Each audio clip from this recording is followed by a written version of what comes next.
Welcome back to Elfster's Rifles and Reloading. Well, this video is going to be more of a continuation of the Ruger Precision Rimfire. I'm up to 3 parts. This would be part 4. So if you haven't seen the first 3 parts, you might want to rewind and go watch those also. You know, I have the day off. I figured I'd go to the range and try shooting this 22 LR at 300 yards. So enough of the BS. Let's check out my Ballistics AE program for the specific 22 LR rifle, just to get a rough idea of the minute of angle adjustment we're going to need at 300 yards. So we're going to reset the defaults. We're going to pick a generic load, 22 LR, the brand name of CCI, standard velocity. Our zero range on this particular rifle is 50. We got zeroed at 50 yards. Our sight height, which I measured with my calipers, which would be the distance from the middle of the firing pin to the middle of our scope, 1.96 inches. We're going to set the maximum range at 300. We're going to do range increments of 50.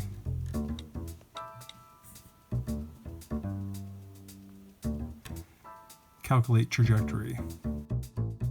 So to make a long story short here, our drop in minutes of angle is going to be pushing 52 minutes. So it's kind of a nice thing to have this built-in 20-minute of angle rail that comes on this Ruger Precision Rimfire. You know, I probably still wouldn't run out of elevation on my scope, but it's still nice to have, especially if I go past 300 yards. You can see the bullets dropping like a rock, especially past 200 yards. Enough of the BS. Let's take this out to the range and see how she shoots. Okay, so we're shooting at the 300 yard mark on the steel gongs. We're using CCI 22LR standard velocity with a Ruger Precision Rimfire. Got my scope adjusted to roughly about 51 minutes of angle. So let's see how this works. We're going to start out with a 12-inch by 12-inch plate.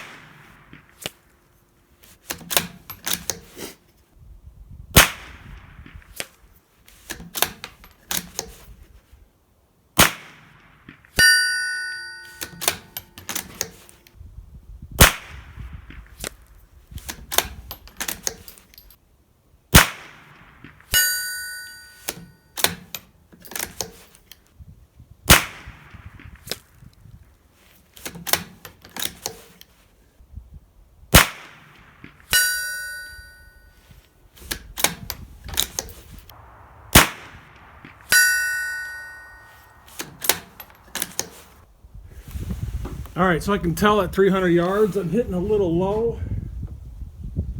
I just adjust up, I would say roughly about a minute of angle. Let's take 10 more shots.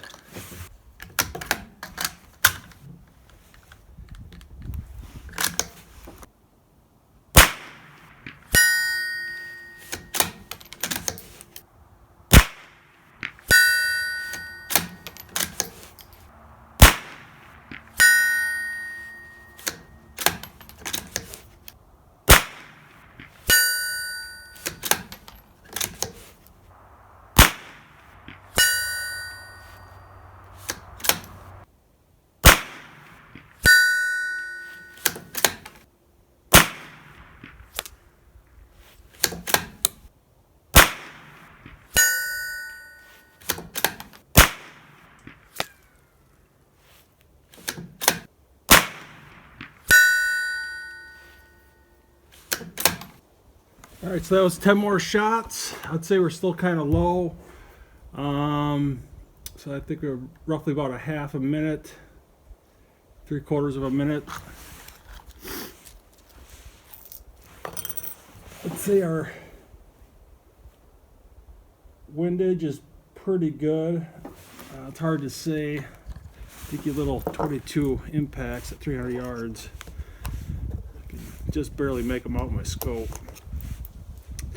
But, let's move on over to the 3 3/4 of an inch circles. So keep in mind that's roughly about 1 1/4 minute of angle circle target that I'm shooting at 300 yards. So we'll see how this goes. I see the 200 yard barricade's a little bit in my way of hitting the smaller gongs on the left, but I might have to move my rifle over a little bit. Let's see how this works.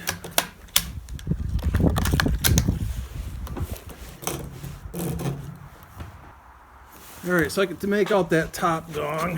Let's try shooting that top spinner. It's 3 3/4 of an inch in diameter. I'm going to be shooting right past this 200 yard rubber backstop, so let's try this out.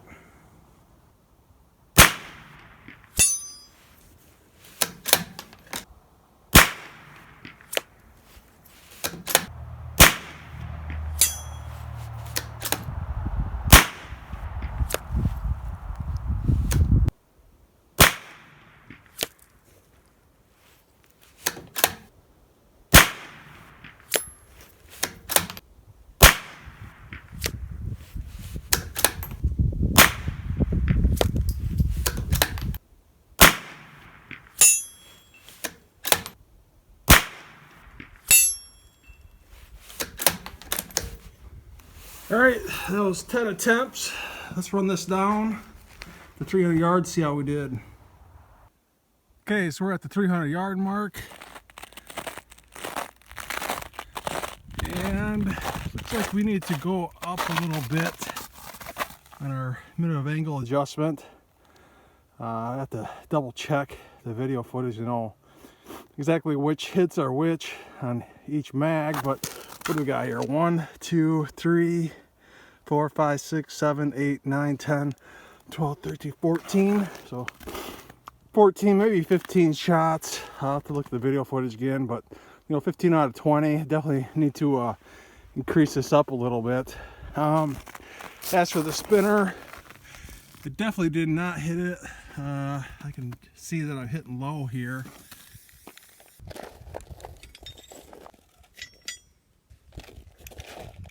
Okay, so I got 10 rounds loaded up, and we're going to start out with a 12-inch plate.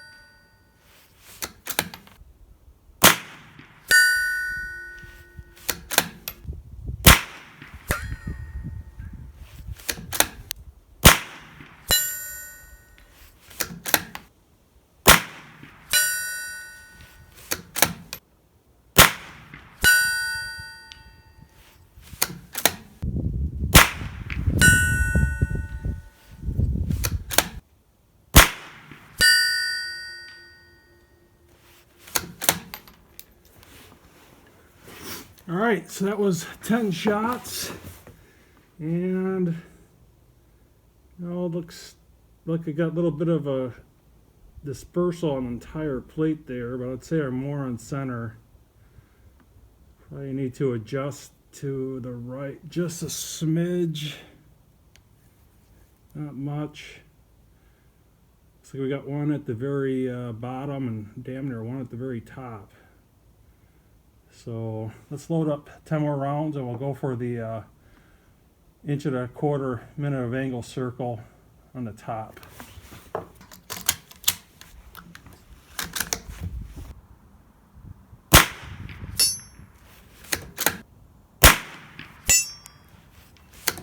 I got one impact. Looks like I just barely missed it.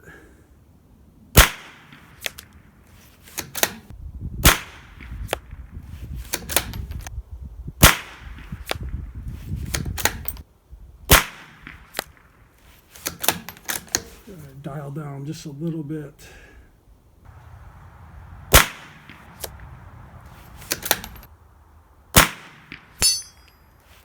We got another impact. So that's it for those 10 rounds. Let's try 10 more rounds and we'll head down. All right, so we got 10 more rounds. We're gonna go back on that 3 3/4 inch plate. Got impact in the first round. Ooh, just missed it. Went right over it.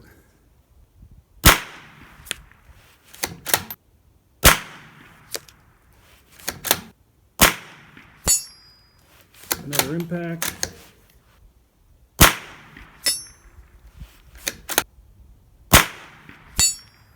Another impact. Not sure where that was at. Ooh, just missed it. Top. There were the top right. Looked a little low. That's 10 rounds. Well, that's it. Let's go see how we did. Okay, so let's see here. We got 1, 2, 3, 4, 5, 6, 7, 8, 9. So it looks like I missed one on that first magazine.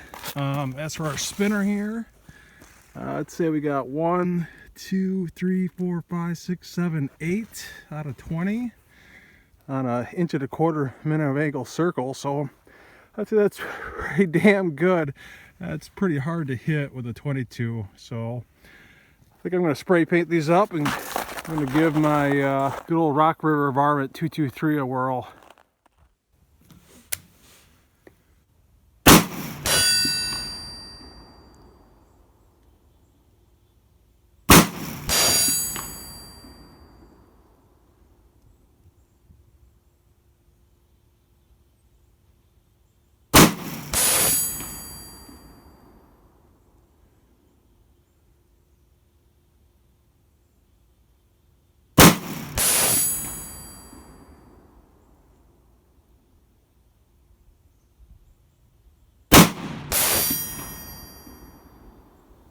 That's a pretty damn good group there, man. Woo. Looks like I need to go to the right just a little bit. All right, let's see what these little 60 grain VMAX do that little top spinner. And that's definitely not AR 500 steel.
Let's take 5 more rounds.